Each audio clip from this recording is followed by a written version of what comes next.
முதலமைச்சருக்கு அழுத்தம் கொடுக்கிறது, ரோட்டில் ஆர்ப்பாட்டம் முதலமைச்சருக்கு அழுத்தம் கொடுக்கிறது, பாரதிய ஜனதா கட்சி ரோடுக்கு வந்து போராடுறது முதலமைச்சருக்கு அழுத்தம் கொடுக்கிறது. ஏன் நாங்கள் வந்து டாஸ்மார்க்கு 3/4 டாஸ்மார்க்கை மூடணும், கள்ளுக்கடையை திறக்கணும்னு முதலமைச்சர்கிட்ட நேரம் கேட்டோம். எங்கள் வெள்ளை அறிக்கை கொடுக்க நேரம் கொடுத்தாரா? நேரமே கொடுக்காத முதலமைச்சர் நாங்கள் எதுக்கு போய் சந்திக்கணும்? அதனால் எல்லா இடத்துலையும் அழுத்தம் கொடுக்குறோம்ல.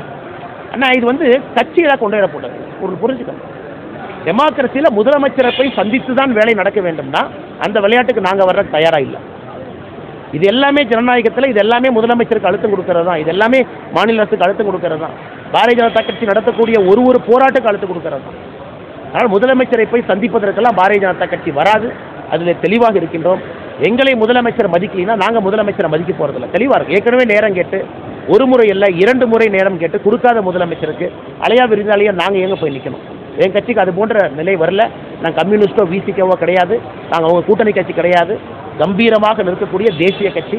அப்படிலாம் போய் கூலிக்குறிகளாக முதலமைச்சர் கூட நிற்க முடியாது. கட்சி கூட்டம் எதுக்கு நடத்தணும் நான் தெரியாமல் கேட்குறேன்.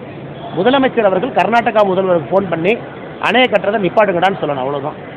அனைத்து கட்சி கூட்டம் நடத்தி 2 பஜ்ஜி 2 போண்டா டீயை சாப்பிட்டு அதுக்கப்புறம் சம்பந்தம் எல்லாம் மத்திய அரசு ஃப்ளைட் டிக்கெட்டை வேஸ்ட் பண்ணி அங்கே போய் கஜேந்திர சேகவாத்தை போய் பார்ப்பீங்க அமைச்சர். அவர் சொல்லுவார், எனக்கு இதுக்கு என்னையா சம்பந்தம்? இருந்தாலும் நீங்கள் டெல்லிக்கு வந்துட்டீங்க, வாங்க உங்களுக்கு ஒரு க்ரீன் டீ கொடுக்குறேன், சாப்பிட்டு போங்க பாரு. அண்ணே இது எப்படி? நான் ஒரு திமுக காரன் ஒரு இடத்துல தொலையிட்டு இருந்தான். நான் தம்பியை கேட்டேன், என்னப்பா தொலையிட்டு இருக்கேன்? ஆனால் சாவியை காணானே. இங்கே ஏன்ப்பா தொலைவர? சாவி எங்கப்பா தொலைச்சனே? சாவியை 1 கிலோமீட்டருக்கு முன்னாடி தொலைச்சனே. இங்கே ஏன்ப்பா தொலைறா? லைட் இங்கே தானே இருக்குது. அது மாதிரி தான் இது. மேகதாத்துவனுடைய அணையை நிப்பாட்ட வேண்டும்னா எங்கே சாவி தொலைஞ்சதோ அங்கே போய் பார்க்கணும், எங்கே லைட் இருக்கோ அங்கே தொலைவக்கூடாது. முதலமைச்சர் எல்லா பக்கமும் போகிறாரு. கர்நாடகா முதலமைச்சரை ஃபோனில் தொடர்பு கொண்டு ஏற்கனவே மத்திய அரசினுடைய நிலைப்பாடு பாராளுமன்றத்தில் மேகதாத்து அணை கட்ட முடியாதுன்னு மத்திய அரசு சொல்லிய பிறகு நீங்கள் எதுக்கே கட்டுறீங்க? இது அனைத்து கட்சி கூட்டம் எதுக்கு? எத்தனை அனைத்து கட்சி கூட்டம் போட்டு வேஸ்ட் பண்ணுறதுனே? சும்மா எல்லா டைம் இல்லைன்னு போய் உட்கார்றக்கா? தெளிவாக தெரியும், சாவி தொலைஞ்ச இடத்துல தொலாவணும்.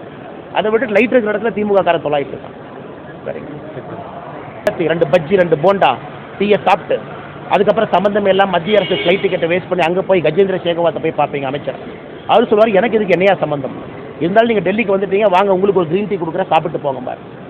அண்ணே இது எப்படி? நான் ஒரு திமுக காரன் ஒரு இடத்துல தொலையிட்டு இருந்தான். நான் தம்பியை கேட்டேன், என்னப்பா தொலையிட்டு இருக்கேன்? ஆனால் சாவியை காணானே. இங்கே ஏன்ப்பா தொலைவர? சாவி எங்கப்பா தொலைச்சனே?